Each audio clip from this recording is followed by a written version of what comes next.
I'm 90% sure that if you're alive, you have heard of Earth's many environmental problems. But the one I shall be presenting to you today is ocean pollution. Mainly because I like beluga whales. Anyways, a big part of ocean pollution is the trash that ends up in it. Whether it's because of the wind, rain, or someone deciding to litter, this is the police! The ocean is usually where it all ends up at. Now, there are many problems that come with trash being in the ocean. Firstly, there's just so much of it. As we all know, there are many currents in the ocean that moves trash and other things through the water, like one big conveyor belt. So when trash ends up in the ocean, some of it ends up washing ashore on beaches, but the majority ends up in something called a garbage patch, which are literal giant pile-ups of trash in the middle of the ocean. These giant mounds of trash are formed when plastic and other debris are caught in a gyre. Gyre. Close enough. They are basically looping currents that trap debris in these spiral-looking islands, which is shown on this lovely diagram that I stole off the internet. The biggest garbage patch formed from this process is the Great Pacific Garbage Patch. It weighs approximately 100,000 tons, which is about 20,000 elephants or 10 million beagles. Don't ask how I know that. Now, the problem with having a giant pile of trash in the ocean is pretty obvious. Not only does it ruin the environment for the fish, causing some of them to be tangled, suffocated, or choked, but many aquatic life eat the trash because they mistake it for prey. Obviously, this leads to their death by either choking or not being able to digest the plastic. Or the more disturbing outcome, those fish surviving only to end up on your plate. Which means if you've eaten fish, you most likely have eaten plastic. Hey, do you mind passing me more plastic? Thanks. The plastic is microscopic, however, so it's not too bad. The extra trash that doesn't end up in garbage patches or the stomachs of fish are washed up ashore on beaches and coral reefs. Where did everybody go?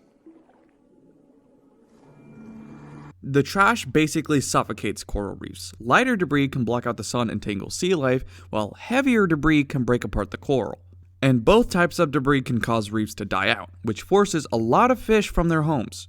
But if you don't really care about the turtles, ocean trash affects us as well, like contaminating our food and drinking water, and can also ruin your perfect beach.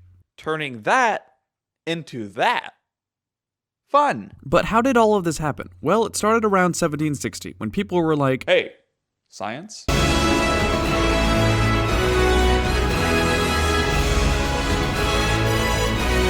And now we have trash everywhere. Like a lot of it. Too much to know what to do with. Does anyone want some water bottles?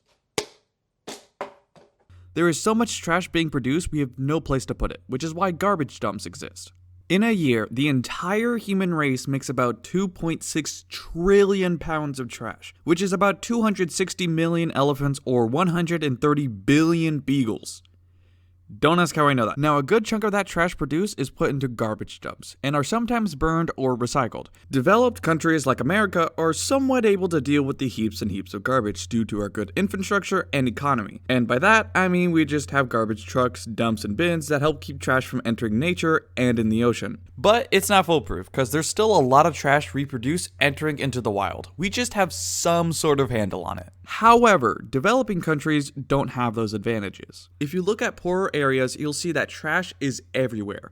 There are piles of it. Houses are sometimes made of it. It's not because they are trashy people that just decide to litter, but it's because they don't have the required resources like we do to deal with the problem. They also have a much higher population density, which means more trash piling up, eventually entering the river, which eventually enters into the ocean. And that trash floating in the ocean is not going anywhere anytime soon. Most of the trash that's in the ocean is made of plastic, and if you don't know, plastic takes 20 to 500 years to decompose. We humans are producing plastic and other trash faster than it's disappearing. So what can we do to help? Well, some people already are. There are many environmental groups that are dedicated to cleaning up the oceans, like the Ocean Cleanup, Oceana, Clean Ocean Action, and many more. There's also many people just using their own time and money to donate to these guys. Heck, even Mr. Beast made a video about ocean pollution. And if you want to help the cause yourself, all you have to do is... And just like that, you should now have a $700,000 interceptor ready to clean up the oceans. But if that seems a little too difficult to do, you can also help by doing small things, like not using so much plastic or picking up litter if you see it. Or if you're feeling very motivated, join one of the environmental groups, or help just by spreading awareness and encouraging other people to start helping. After all, we're all living on the same planet. Now, there are a lot more things that are ruining the ocean, but I'm running out of time and jokes. So I hope what you learned here today inspires you to be even a little bit more green, because the time to act is now. Earth is our home, and for it to survive, we have to protect the ocean. It is a vital part of Earth's health, and is home to many aquatic life. It's a beautiful place, filled with beautiful creatures, but it's slowly being destroyed by human influence. And we have to stop that, because if we don't, we're fucked.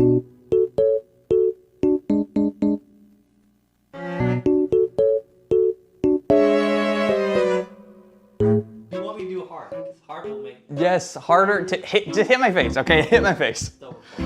I know, it's fine. I can edit it. No.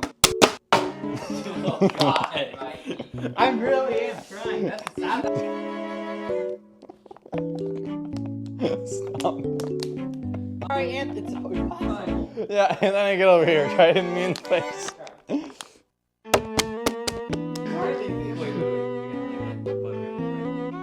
That's it. No! You You didn't say. I have to say the line first. Okay, give me a second, okay? Hey, do you mind passing me more plastic? I swear I'm trying.